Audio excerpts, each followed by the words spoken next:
When my husband came home from his military deployment, readjusting was hard for all of us. Thankfully, I found Talkspace. Talkspace provides professional support from licensed therapists and psychiatric providers online. Military members, veterans, and their dependents ages 13 and older can get fast access to providers, all from the privacy of their computers or smartphones. I just answered a few questions online and Talkspace matched me with a therapist. We meet when it's convenient for me, and I can message her anytime. It was so easy to set up, and they accept TRICARE. Therapy was going so well, my husband and I started seeing a couples therapist through Talkspace too. Talkspace works with most major insurers, including TRICARE. Match with a licensed therapist today at Talkspace.com/military. Go to Talkspace.com/military to get started today. That's Talkspace.com/military.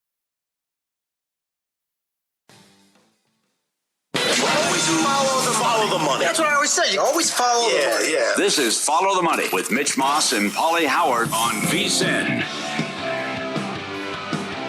Here we go. It is Follow the Money on VSiN, the sports betting network. Mitch Moss along with Paulie Howard. We're live in downtown Vegas from the Circa Resort and Casino. Action-packed 3-hour program lined up today in 30 minutes. College football on the docket. Ben Stevens going to join the program. We'll get a couple of best bets on win totals, a conference outright, and a week 1 game that he likes as well. Steve Wiss in an hour. Best bets in soccer coming up. Mike Palm, You Cannot Be Serious. And Rick Venturi, as we'll preview the Colts and a little AFC South with him. Well, back end of the program. A ton, Paulie, of day baseball today. 10 games, in fact? A couple of games in the books right now, a couple of games ongoing. We almost had a no-hitter today. Juan Soto broke it up in the 9th. Otherwise, Gavin Williams would have thrown one. Great. Yeah. They haven't had one since 1981. Can't believe that. Do you understand how big that is for a fan base? You remember when Johan Santana finally got it for the Mets? Yeah. It's huge. That's right. It's also huge they swept them. It's happened to the Mets here. But absolutely. 1 out in the 9th. Soto goes deep. That was available 35-1 every day. DraftKings and Will Hill. Will there be a no-hitter? And he was great. And I don't know what's going on with the Mets. All of a sudden they can't hit. And I give Cleveland full marks. Because we sat here last Friday and we said, what a weird series where they're playing the Twins. And Clase and Ortiz had their lockers cleaned out and cleared out. And now they won 5 or 6 cents in a huge sweep on the road of the Mets. By the way, tie that in with the Tigers getting absolutely blasted today by the Twins. Flaherty again. Awful. So do you want to get absolutely nuts and bet a no price on the Tigers in that division? Only up 6 games That's now. it. That's it. Down to 6. There's a lot of baseball left, by the way. It doesn't seem like we have that much baseball left, but we do. Yep. How about a Tigers ticket to miss the playoffs in the American League? Oh, now that's aggressive. If you want to get absolutely crazy. Get nuts, huh? Because if the Guardians were to overtake them and win the division, the path is absolutely there for them to miss the playoffs. Yeah. Cleveland plus 320 to make it. Detroit plus 175 to get the 1 seed. But suddenly, like Mets are 5-1 to miss. Cubs are 10-1. Several people reached out yesterday to us on X and said, now the schedule's easy. But the Cubs are 10-1 to miss. Well, I got to say this. They kind of had to have this game today because it was not an easy pitching matchup, although Cade Horton was awesome for the Cubs. It was going against Andrew Abbott. Abbott's been phenomenal this year, and the Cubs are just fading like a rock here, dropping like a rock, whatever the saying is, in that division against the Brewers here. Brewers have been the hottest team in baseball. Cubs are now way back in that division compared to what they were 2 weeks ago. The Cubs had a 6.5 game lead when Milwaukee ran off this 30-9 run. There you go. Milwaukee now with a 4-game lead. And the Cubs did get to Abbott today a little bit. Yeah. He was game. They just yanked him from it, actually, and the Cubs do lead by a score of 3-0 there. But your big boy is going on right now in Texas, bottom of the 5th. The Yankees have to have this game. They needed a gem from Rodon. The Yankees lead Texas right now 2-1. They got the lighter. He was yanked after 3 1/3 innings pitched. But after last night and what happened again with Eovaldi completely shutting them down and being completely masterful yet again, his season-long ERA is 1.38, which is unheard of. More on that coming up a little bit later on in the program. But they have to hang on to this game. Once they go to the bullpen, assuming that they can have the lead here for a little while and turn it over, these guys can't fall on their faces again. Nope. You made all these moves at the deadline to make a run here, and it hasn't worked. Yeah, but it's a definition of insanity. But why you keep bringing Williams in? That's a great question. What do you think's going to happen? I know. Oh, maybe go get him, kid. You'll get him this time. Oh, more runs. Oh, blew another save. Oh, okay, great. Right? But the offense didn't help them out last night. It was all Eovaldi. But again, that's a scoreless game in the bottom of the 8th, and Texas gets the big hit. If they win this game and get the broom out, the Yankees, for the first time all year, will be out of a playoff spot. Yeah. And the Red Sox win again. That's 14 of 15 at home. That's a 20-4 run at home. Mm-hmm. And they're really have a gap now between themselves and the Yankees as well. So it's well, this is going to be a fun one to track today during the show. Do you know how much juice there's going to be in all of this here if the Yankees lose this game? Again, they lead 2-1. By the way, have you heard Matt Euman's new nickname for Aaron Boone? What is it? Bubble Boy. Bubble Boy? Because he just sits there in the dugout, at the top of the dugout, blowing bubbles with his gum the entire time. Uh-huh. I like it. Matt's become like elite at giving nicknames. Yes. He's phenomenal. Uh-huh. And I think he... Sunbelt Billy? Oh, that was really good. That was a good one. But even like with guests that are on the program, I know Chuck the Iceman Edel is great, but that goes back a long time. But he's got something for everyone. Jensen Lewis is the machine gun because he has so many bets. Spittin' Mad, Chris Massaro. It's really, really like the catalog that he's come up with here is really solid. Good, yeah. They're $2, and the total's 6.5 now. As Texas comes to bat in the bottom of the 5th. Yankees up to 215, retired the first batter. Rodon's pitch count is in the mid-60s right now. Okay. So at some point here, they're going to have to turn it over to the pen, and it's going to break down to what Boone's decision is going to be here, if I can speak English. And at that point, this Texas team, by the way, they have proven that they're not out of these games at all. I mean, go back to game 1 of the series here, when it appeared to be dead for them a couple of times, and it wasn't, and they got to that Yankees bullpen. So, but it's also like not just the Yankees we're talking about here. Texas, they need these games too because of where they're at in the standings. Like you said, a half a game back of the Yankees. They win this game, first time all year, Yankees out. Yep. But don't look now, Guardians on their heels as well. And the Mariners are playing great ball, and they have a very easy schedule to go along with it. Now, isn't that something, the run that Brian Wu was on? He did it again last night. Yep. 7 strong innings last night, so he has recorded at least 18 outs in every single, what do you say, longest since Kershaw? Yeah, 2019. Yeah. Have you noticed road teams are crushing it lately? Road teams were phenomenal last night, and the road team's 4-0 today. It'd be 6-1 if the current scores hold, what road teams are doing. Okay. Well, that's been funky. Well, I will give you this. Do you remember that run that we had recently in the NHL playoffs where we did not have one-score games at all? And Jonathan Davis was saying if you're betting both teams to win on the puck line, you're winning money. Yeah, he was incredible, right? And I know a guy who used to do that, where he was doing it with baseball. And my comeback is like, that's dangerous. You get if it's 2-1 final, you lose both bets. Of course. But he was like, I want to take the plus 190 and the plus, $2, whatever it is, if the dog wins, and you just got to hope and pray it doesn't fall 1. Yeah, I'm not going to recommend this. However, Robert from Michigan has been tracking this for a couple of weeks now. To give you an example from yesterday alone, 15 games, right? If you bet every team on the run line, that means 30 bets. There was only one run game. That was it. 14 tickets cashed, and 5 of the run line winners were the underdog. So yesterday alone, doing that strategy would have been up 11 units. Now, again, you can lose every game, and then it's like, that was fun while it lasted.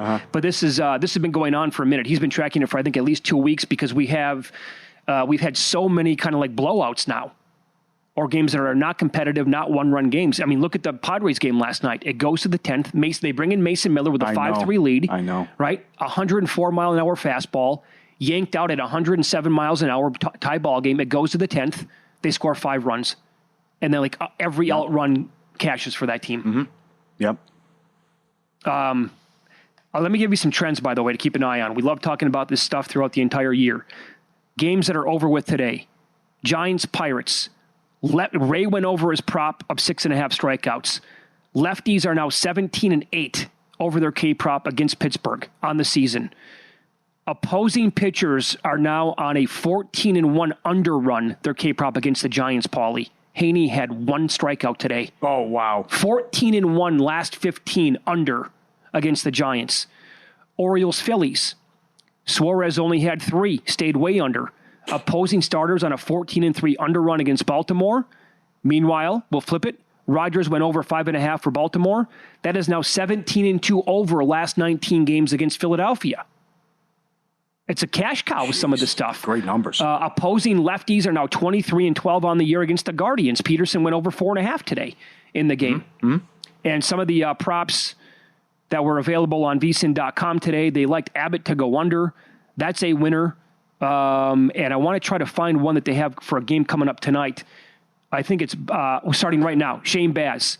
There's value, they think, on the over of Shane Baz strikeout over 5.5.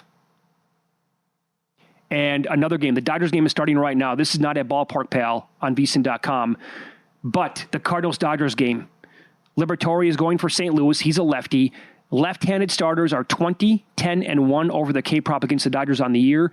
And all pitchers overall are on a 19-4 overrun against the Dodgers. His prop 3.5, juice to the over. Excellent. Very good. Different team, different lineup when Muncy's in there. And that's what Robert said after the game as well, as he hits a couple bombs.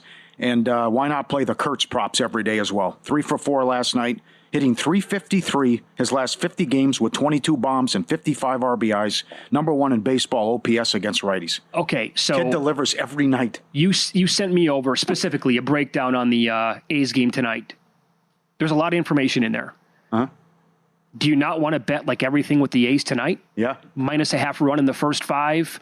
Run line for the game. Team total over 4.5. This kid that the Nationals called up used to be a rookie phenom, but he's been up against it now for several years. Injuries coming back he was not great in AAA. Well, he did come off the 16-run game yesterday, though. I know. It's all about the Kurtz. I just take the safe way and go with the Kurtz props. Yeah, true. I mean, what he's doing. But also look at the Nationals against the Brewers.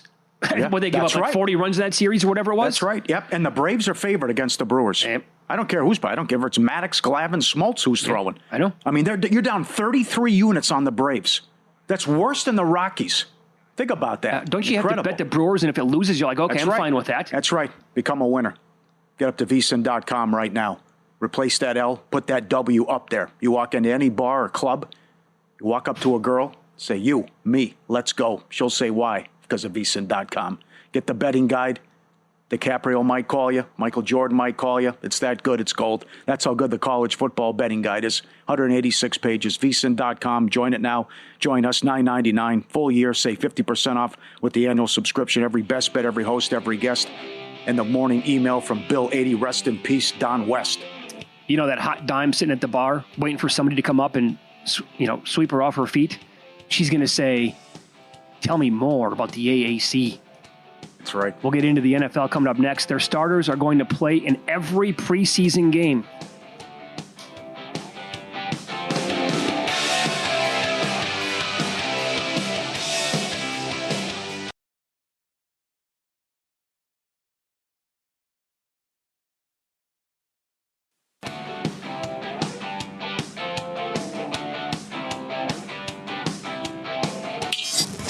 This is Follow the Money on VSiN. Paulie, we'll talk some college football here, get some win totals, a conference winner, a week 1 game as well, as Ben Stevens joins the program, formerly a host on Sports Grid, but now has signed on here with VSiN. He's going to be hosting here on the network during the football season. Sports Grid is no longer on Sirius XM. VSiN is the only network now where you can get sports betting news and information, and he is on the Progressive guest line. Ben, good to talk to you. Welcome to the network. How are you? Doing very well, guys. Thank you for having me. Excited to be working with you guys, along with the very talented team at VSiN throughout the entirety of college football season. College football is my passion. I'm ecstatic to get the opportunity to share that knowledge, and I hope what comes off as expertise with the loyal audience following throughout the football season. Very cool. It's so close now, you can almost sniff it. And let's begin with a win total here. We've had a handful of people in the summer, the offseason here, come on the show or send in like emails saying, hey, guys, you might want to grab a big number on Georgia Tech to win the ACC. More on that coming up a little bit later on in that conference. You're not going to go that far with the Ramblin' Wreck, but you like their win total over 7.5. Tell us why. Yeah, I absolutely do, because when you look at how this team is structured, what they have done in the 2.5 seasons under Brent Key, they have been a feisty underdog in the last 2 years, where in Brent Key's 34 total games as the head coach of the Bees, they've been booked as an underdog 21 times, guys. They're 15-6 against the spread with 11 outright victories. That is the most outright wins booked as a dog at the FBS level since the start of the 2022 campaign. But this year for Georgia Tech, they might not be an underdog all that frequently as they have the third easiest schedule in the ACC. They've got 65% of the production from a season ago back there in Atlanta. And anytime you have that consistency and congruency of head coach and namely quarterback, that's where I like to start and that's where I dive in. The backfield Haynes of Haynes King, the quarterback, and Jamal Haynes, the running back, they were able to fend off some suitors in the transfer portal for the talented wide receiver in Malik Rutherford. They added Eric Rivers, who posted more than 1,200 receiving yards last year at FIU. And really defensively last year, guys, such a staunch improvement from one of the worst rushing defenses in the country in 2023 to a top 30 unit. And they bring back so much production on that defensive side of the ball. So I love the Yellow Jackets over 7.5 wins for the 2025 college football campaign. All right, excellent. Very good. I'm with you on this one as well. How about Oklahoma over 6.5? I played 7.5 plus money. What do you think? A big year for Oklahoma? Yeah, I got the 6.5 earlier in the summer. Pretty hefty juice on the over. Now, a lot of times that has moved up to 7.5 with some juice on that under. But frankly, I still like the look on the Sooners. Again, Brent Venables in a prove-it year after a disappointing 6-win campaign and the upset loss to Navy in their bowl game as well. So he went out and understood what the mission was this offseason, guys, and that was get so much better on the offensive side of the ball. They bring in Ben Arbuckle, the talented and young offensive coordinator from Washington State. Following Arbuckle to Norman is John Mateer. 44 total touchdowns last year, 29 through the air, 15 on the ground. The only FBS quarterback with 20 passing touchdowns and 10 rushing touchdowns. He's an absolute gamer. And yes, the SEC experience and the SEC challenge is going to be exactly that for Mateer and this Oklahoma offense in 2025. But that's going to be a substantial improvement. Third most difficult schedule in the conference. Of course, it is always going to be a gauntlet within the SEC. But defensively, I thought we saw some really positive things out of that Venables side. When you look at the numbers, just in terms of what they allowed, around 21.5 points per game, more than 310 yards of total offense to their opposition, it's not overwhelmingly elite or top of the top in the SEC. But when you dive in a little further, with the onus on that Oklahoma defense last year and how often they were on the field, the snap count for the Sooners throughout the regular season, they really did a great job of containing what could have been a lot worse. So I think the defense takes another step under the bright defensive mind of Brent Venables, and I'll take Ben Arbuckle and John Mateer each and every day there leading that offensive side in Norman. So I go the over 6.5 wins, but I do think this could be an 8-win football team this year for the Sooners. Yeah. Very good.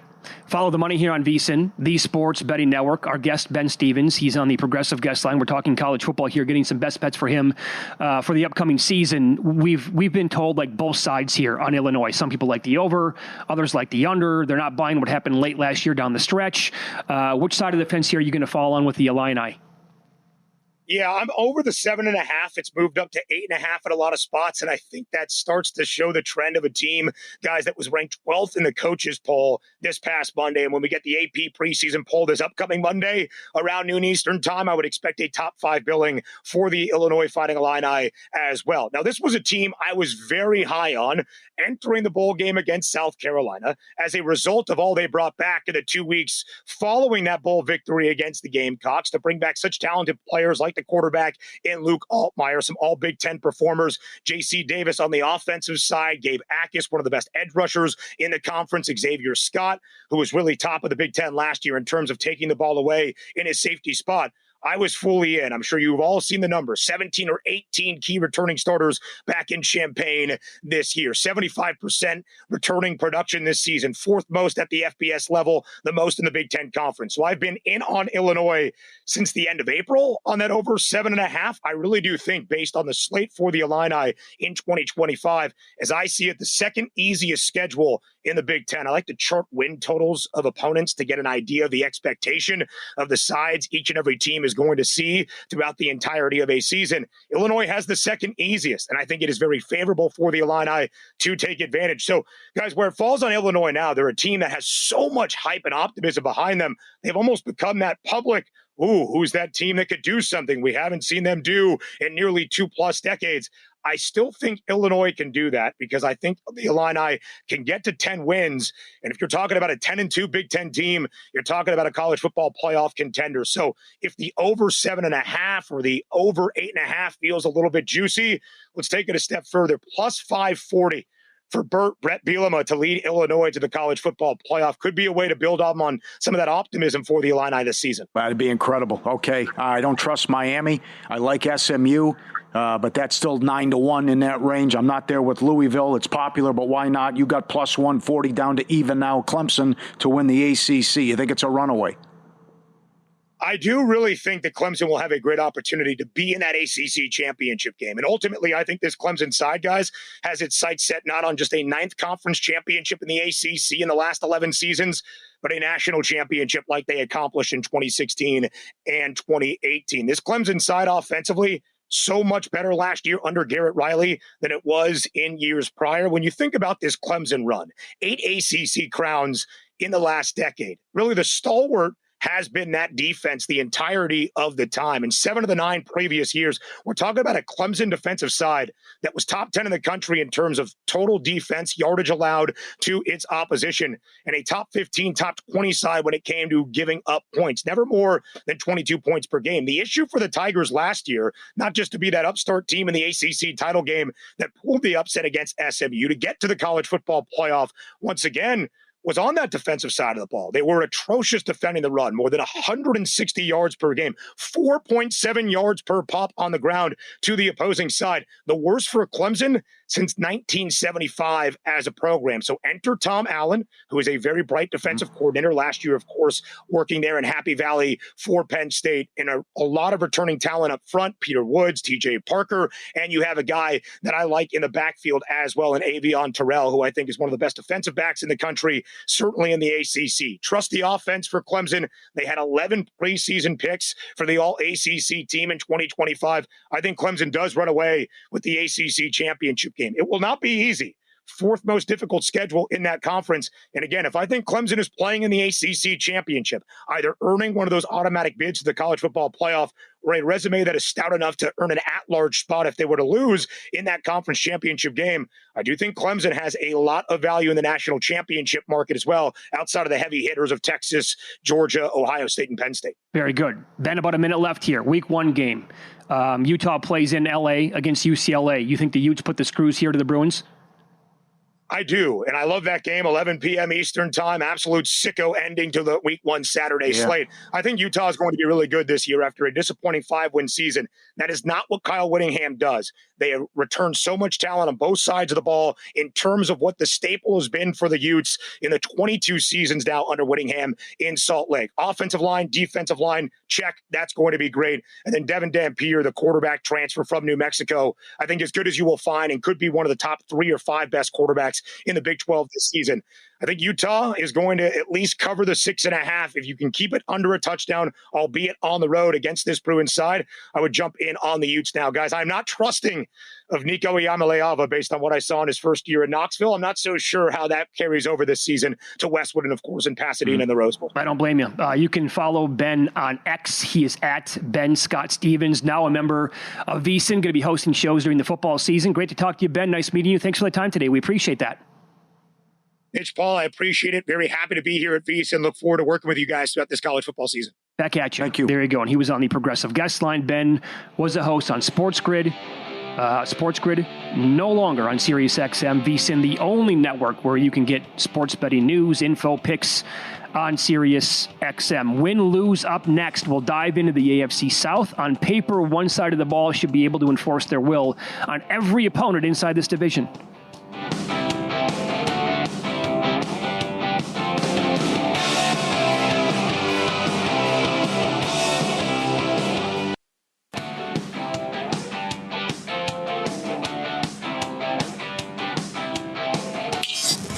This is Follow the Money on VSiN. The maestro, Mike Palm, going to join the program in studio coming up in 15 minutes. I want to ask him about a couple of these awards in Major League Baseball. One specifically, are we sure that they're all over with here with like 2 months to play in this sport? Updating the live games that we have, Paulie, today on the day card. Yankees on top of the Rangers, 3-2. Come on. They got out of a bases-loaded jam in the bottom of the 7th, and now it looks like Bednar's in the game, and he just walked a batter. So, again, 3-2 Yanks, bottom of 8, and Jock Peterson just walked. He was pinch hitting for Josh Young, and now it looks like the Rangers are going to send another pinch hitter up there. No, that was a pinch runner. I'm sorry. And now the bottom of the order is up the way it looks, 7, 8, and 9 with one out here in the bottom of the 8th inning. So what do you do here if you're Aaron Boone and he gets out of it? They go to the 9th. They don't score another run. They'll go Weaver, I would imagine. Can you go Weaver? Can't go Williams again. You can't. You can't? Just on principle? Yeah, it's been terrible. But Gives up a run every time he's out there. Weaver threw 16 pitches yesterday. Yeah, Weaver. He's the guy, no doubt. He also pitched the day before. Yeah. No, 16 pitches isn't a problem. Let me see how many pitches he threw the day before. That might be a no-go. If he might not be able to go 3 days in a row. 16 yesterday, and in the 8-5 loss in extra innings the other day, he threw 11. So 27 pitches the last 2 days. Well, he was a starter. I don't think that's a big deal. We'll find out what he does. I was going to say, by the way, Texas is plus 320 and 5.5. Uh-oh, something happened. Went to 6.5. Get on? Nope. No, back to 5.5 now. All right, 5.5 under minus 120. They must have got another out because they just moved to minus 630 in the game. The Yankees did anyway. Okay. So do we get one more run overall? 5.5 even money now. I have to try. Yeah, I got to trust it. Yeah, Texas gets one here. We tie it up. How bad this bullpen's been since the deadline? Atrocious. I can't get over the Miami game still. 9-4 in the 6th. 12-10 in the 9th. Yep. Everything they blew in that game. It looks like the Yankees are going to have 9-1-2 coming up in the 9th. So if they get a guy on, you're looking at Judge. And then Stanton, by the way, was not in the lineup today. So I'm guessing that he could pinch hit as well at some point. So I don't know. I'm intrigued by 5.5 over. Well, I also don't think you were being hyperbolic earlier as well with the importance of this game. I mean, if they lose this game for the first time all season, they're out of a playoff spot. Mm-hmm. And to get swept by Texas and how bad they've been, that would be a 6-game losing streak then. And now you're really looking up at Boston and others in Seattle, which should take care of the White Sox as well. Well, okay. And so on top of that, Paulie, do you know who they play after the Rangers? They get Houston. Yeah, and the Rangers play Philly. Some good series coming up Friday. Yeah. So the pitching matchups on deck here for the Yankees. Sure, hit me. They get the day off tomorrow, but on Friday at Yankee Stadium, it would be Cam Schlittler against Hunter Brown. All right, I don't like their chances. Clear edge there for the Astros. Well, on Saturday, I like the chances even better for Houston. It's Valdez against Luis Gil. Ooh. TBD for Houston on Sunday. Max Fried has to show up on Sunday. Has to. And that's not given, absolutely at this point, that he's going to go out there and just completely shut him down. 2 outs now. The Yankees have a 1-game lead over the Guardians. I mean, think about it. What a story this is. Yes, absolutely. They just swept both New York teams now. Mets at least safer ground. But the Mets just got swept at home by Cleveland. They only have a 3-game lead over the Reds. And now the Padres have passed them. So it's squeaky bum time in New York. I'll give you another one here. Now, it's going very well for Toronto this week. You pointed out the scores earlier today. They've scored double-digit runs in all these games at Coors. They're up 10-1 right now in the 7th. However, the Red Sox are like allergic to losing games right now. They're on this long winning streak. Oh, the home records. Yeah, what they've done at home. They're 39-21 at home, and they've won 14 of the last 15. I will just point out, this is the Blue Jays schedule coming up. Day off tomorrow, 3 in LA against the Dodgers. Day off Monday. Boy, that's weird. A lot of days off here. They go back home and get the Cubs for 3. Then right after that, 3 against the Rangers. That is an absolutely brutal 9-game stretch against good baseball teams. And do I even have to look at the Red Sox schedule? Because they're playing, well, I do. At San Diego, then at Houston. 6-game roadie there. That's difficult as well. But after that, they get Miami and Baltimore. Miami, no pushovers there. Boy, how big is this? Oh, my God. The weekend of, it starts on Thursday, the 21st through the 24th. Red Sox for 4 at the Yankees. Giddy up. That is going to be potentially here absolutely massive. Mm-hmm. So we have a lot of fireworks going on with the games today. Again, the Yankees just moved to minus $11.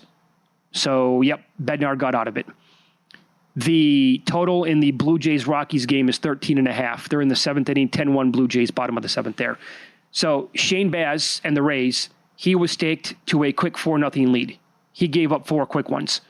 But he did go over his K-prop, which is all that matters. Ballpark Pal at VSiN.com loved his number over today. The number. And it got there. He's got 8 right now. But Angels, they're tricky on offense, man. Route goes deep. Yep. Yeah. Good for them. Is his birthday? Or is it tomorrow? That I don't know. I made a big. I think he has great numbers on his birthday. In any event, he just goes deep, and it's big for the Angels. And it's rare that you got 105 start times in Anaheim and Los Angeles. Yeah, good point. And you mentioned earlier, Ohtani goes deep in 3-1 Dodgers in the 5th. He is out now. No more Ohtani on the mound. And it was good to see the bats finally come alive for the Dodgers last night, although it coincides with Muncy coming back, who makes a world of difference. He has 21 RBIs in his last 10 games, and he goes deep a couple times, and everyone hit except Freeman, of course, who had 2 sac flies and went 0 for 3. And they're all over Arrighetti as he came back for the Astros. It's 4-2 Miami in the bottom of the 2nd. Yeah, and how about this? He was given a 2-run lead before he ever even touched the mound today. Here you go. Here's 2 runs in the 1st. Okay. Blew it immediately. Gave back 3 in the 1st, and now the Marlins have another one here in the 2nd. So they lead 4-2, and Arrighetti is taking on Junk. Junk's actually been quite good. Yeah, they've won like 7 of his last 8 starts. It's crazy. So he settled down there in the 2nd. Yep. We'll see how he goes in the 3rd because we have the top of the order coming up here for the Astros at that point. Right, coming up. I don't mind you just playing Kurt's props every game, the run he's on. Can I throw some numbers at you with him? Yeah. Oh, total bases over 1.5 is minus 110. You like that? I can't. You love it. He's also, you can get like higher than $3 on a home run prop. Is that good enough for you to maybe take a swing on that? Yeah, that's not enough. No, you do want. Okay. I hate home run props. I got you. Okay. Yep. 3 for 4 last night. 353 last 51 games, 22 bombs, 55 RBIs. Number 1 OPS against righties going back. And they should be able to feast and go off on the Nats tonight. I bet them first 5 minus a half plus 105. I played their team total over. I think I'm going to have several bets on the A's tonight by the end of the show. Good, yeah. Yeah. You want to get in front of the Red Sox? It is May. I don't mind Walker here tonight, but only $1.40? Careful now. May starting. Red Sox have been so good, but maybe Walker and the Royals can be feisty here. So Royals have been playing good ball, but hasn't worked out for him in Fenway so far. But again, Boston's beaten everyone at home. Let me run some numbers here for Michael Wacha. So since July 1st, he's made 5 starts, 28-plus innings, 2.54 ERA, Paulie, in that time. Now, the xFIP is 2 runs higher, so he's getting a little lucky. The batting average of balls in play is 179, which is way below league average of around 300. But he's not allowing home runs, 0.32 per 9 innings. Are you concerned at all here with Wacha? In his last start, he was absolutely brilliant. He pitched in Toronto, where pitchers go to die this year. He went 8 innings, 3 hits, 1 earned. That was it. Completely shut down this Blue Jays offense. That's tough to come back and kind of do the same thing in his next start. Mm-hmm. Fair points. And how about the Braves favored? Strider's $1.40 at home against the Brewers. Make it make sense. Brewers take them out again, no problem yesterday. And think about this. Worst team ROI. Not Colorado. Atlanta. Down 33 units on the season. 18 games under 500. Yeah. Here's one more angle on that game. The Brew Crew are 57 and 32 on the year in the first 5 with 24 pushes. Okay. So 25 games over 500. They are 25, 6, and 8 their last 39 games. The Braves are 14 games below 500 in the first 5 on the year. Half a run? Yep. And Mariners team total. I think they get all over Cannon and the White Sox, and they did. And what Rodriguez is doing, and Suarez and Naylor, they're always coming down. Right now, more people than ever are driving Nevada roads with expired tags, fake plates, or no insurance at all. One of them causes a crash. If one of them hits you, who's going to cover your medical bills and your recovery? Could fall on you. Al Lasso Injury Law, our lawyer, urges you to check your auto insurance policy today. He told me to get it. He was right. I got Guy ran a stop sign and didn't have insurance. Make sure you have uninsured and underinsured motorist coverage. Protect yourself when others don't. And know that Lasso Injury Law is there for you. 702-625-8777. Free consultation. Lasso Injury Law. They fight for you. Your future matters. LassoInjuryLaw.com or call 702-625-8777. Mike Palm next. Are we sure that these Major League Baseball awards are actually over with?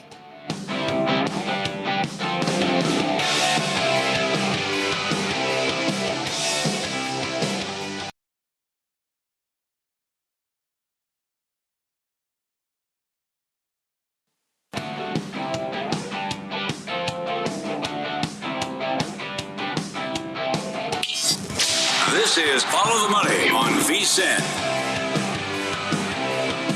Paulie, we get a lot of preseason NFL action tomorrow night. One game included in the three is the Colts playing the Ravens. And this game opened up Baltimore favored by half a point. Long gone. The Colts now favored by 6 in the game. Plenty of reasons why. And right now we head out to the Progressive guest line as former Colts coach and current radio analyst Rick Venturi joins the program. Rick, thanks for the time today. Good afternoon. How are you? Oh, I'm doing really well. Really excited to get going here. This is, as you know, this has been my life for 50 years. So, can't wait to really start playing games. For sure. So, fill us in then. What is the official breakdown of what Coach Steichen has shared with everybody about how the quarterback position will look tomorrow night in that game? Yeah, he's basically said that in game one tomorrow night, Richardson will get the start. He'll go approximately a quarter and a half, and then Danny will finish the half. And then in game two, they'll flip that. Danny will get the start against the Packers here and go a quarter and a half, and then Richardson, will go the last part of the second quarter. Shane has been amazing. I mean, the reps between the ones and the twos with the two quarterbacks have been right. I mean, exactly 50-50. So he has done everything possible to make this an open competition, as he promised to do. And he's really lived up to that. Whether or not we can really establish a clear-cut guy at the end, I kind of doubt it. I think eventually you're still going to have to make the decision from your gut. Wow. Okay, so if I asked you right now, let's look ahead, skip preseason for a second, get to game one of the regular season. Would you make a bet if you were allowed to on Richardson to be the week one starting quarterback? Well, here's my feeling on that. They really, there's very little separation through mini camps, through our first 11 days here. There's been very, very little separation, which actually is to Richardson's advantage. Mm-hmm. Richardson has been better in the percentage of completions. He's been better in the mid-range passing game, which was his nemesis a year ago. The lack of accuracy, the lack of anticipation, but he's been better. And if it continues to be pretty equal like this, not a substantial difference, as we used to say when I was a kid in baseball, tie goes to the runner. And in that sense, they're both good runners, but Richardson's a great runner. And I would say that if it stays pretty close, Richardson would start opening day simply because he brings, if it's equal or close, he brings explosiveness both as a runner and really as a deep ball thrower. So, I think it'll go down to the wire. It'll end up being a gut decision, man. But if it stays close like this, I would think it would be Richardson. What are your expectations for the team, and if this is a playoff team this season? Well, this is how I look at this team. This is a very solid team. It is 17-17 over the last 2 years, with very shaky quarterbacking. I think it's a huge year for, the Holy Trinity, Shane Steichen and Chris Ballard and the quarterback. There's no doubt about that. We can spin it, but it's a big year. There's a lot of emotion going into it. I think a lot of focus here. Here's what I think. I think the defense will be vastly improved. It was 29th a year ago. Bringing in Anarumo, and then 2 premier defensive backs to shore up that system. I think there's going to be substantial improvement on defense. I think you've got enough skill on offense and enough power with Taylor and that offensive line. The player of the camp so far, knock on wood, has been A.D. Mitchell, the second-round draft pick from last year. If he can play on the outside opposite Pierce with Warren and Downs inside, you could be something good. So I think what it'll really come down to, man, is quarterback play. It'll be quarterback efficiency. I used to say when it was a 16-game schedule in the NFL, God gives you 8 wins to start with, and your quarterback makes it 11 or 5. So, I think in our case, I think we're good enough to be a playoff team. Certainly, we play in a manageable division. But it's going to come down, like with most teams, to the quarterback play. Yeah, well said. Follow the money here on VSiN, the Sports Betting Network. Our guest, Rick Venturi, former Colts coach, now longtime radio analyst. I'm glad you brought up the name Lou Anarumo because former DC there with the Cincinnati Bengals. And I just butchered his name. I know that. I apologize.